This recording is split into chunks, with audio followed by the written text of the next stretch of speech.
হ্যাঁ, বাবাই হয়ে গেছে এখন পুরোটাই। জোভান তটিনীর সাথে নায়ক নায়িকার তো একটা কেমিস্ট্রি থাকে, বাবা হিসেবে আমারও একটা কেমিস্ট্রি ওদের সাথে হয়ে গেছে ইতিমধ্যে। অনেকগুলো কাজ আমরা করেছি এবং কাজগুলো বেশ জনপ্রিয়তাও পেয়েছে। আপনারা ইতিমধ্যে দেখেছেন। জাতীয় বাবা ঠিক বলবো না, অন্যান্য অন্যান্য চরিত্রে অভিনয় করছি, নেগেটিভ চরিত্রে অভিনয় করি, কারণ আমরা হচ্ছি চরিত্র অভিনেতা। তো যখন যে চরিত্র পাই সেটাই করার চেষ্টা করি এবং ফুটিয়ে তোলার চেষ্টা করি। তবে ওদের সাথে ওই যে আমি বলেছি জোভান এবং তটিনীর সাথে এর মধ্যে বাবা হিসেবে কখনো জোভান আমার ছেলে, কখনো তটিনী আমার মেয়ে।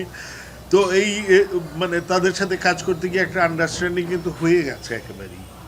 অনেকগুলো কাজ একসাথে করার কারণে ওদের যখন, কারণ এটা তো খুব ইম্পর্টেন্ট যে পারফরমেন্সের সময় কো আর্টিস্টের পালসটা বোঝা। তো সেইটা ওরাও যেমন আমাকে বোঝে, ওদেরকেও আমি অনেকটা বুঝতে পারি।